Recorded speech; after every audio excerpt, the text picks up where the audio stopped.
in the next few minutes, I'm going to go through the compiler, which is under 2 minutes, and then we will take questions. Our core technology is deepC compiler, which takes, like I said, any format, TensorFlow, PyTorch, keras, Onyx, Caffe. We have several optimization algorithms and scheduler, which optimizes for the underlying hardware. When you provide that switch either board or with more switches for embedded systems, then we understand how much memory do you have, how much flash do you have, what kind of processor do you have. So we actually do a few optimizations to make sure that code fits into that flat space, and when it is running, your peak memory does not go beyond what is available in the system. And we provide a BLAST library, deepC library, that's homegrown, indigenously grown. It is generic library. If you happen to have a customized version of, let's say, a latest and greatest accelerator, hardware accelerator, and you would like to optimize to that platform, you can talk to us and we can customize this entire compiler chain for your hardware.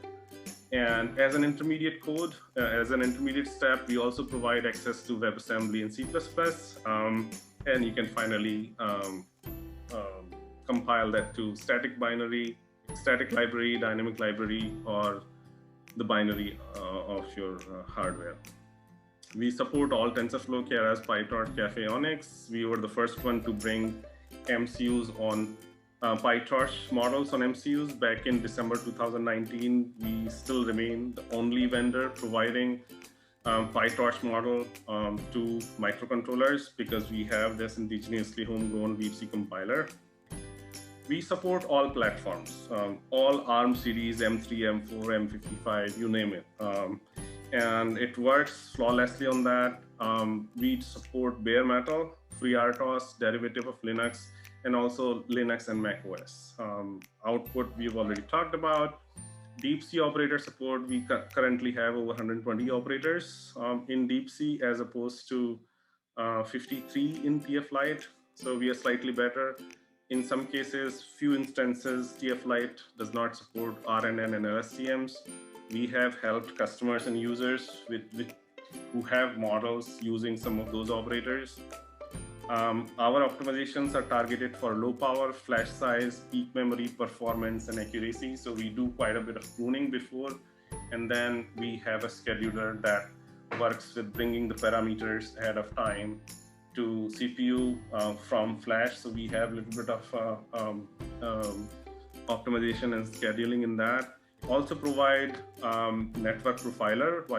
By that, what I mean is if you are debugging your network, finding out how you can reduce the size in case it doesn't fit, we provide all the CPU time, user time, and the RAM each layer takes. So if you are going in the loop of finding out how do you optimize your own network, this comes in pretty handy.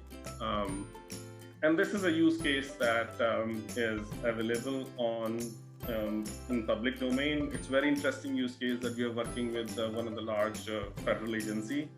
And what this does is it has a software-defined radio, and that radio scans the RF band to find if there is a human inside a confined space like a building or battlefield vehicles. So the application of that is in case of natural disaster, let's say earthquake, the building is smashed to the ground and they want to find out if there is any life inside that rubble. This is a simple board that you can carry with you, 5 centimeter by 3 centimeter, has antenna, has a radio, and the model actually works to find if there is a human inside or within that range.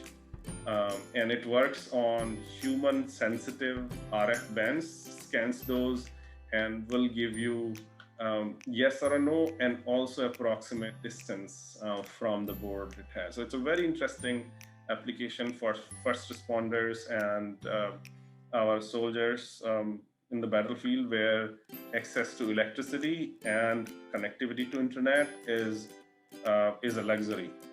And so you do not want to depend on any one of those. It works on battery and requires no connectivity whatsoever.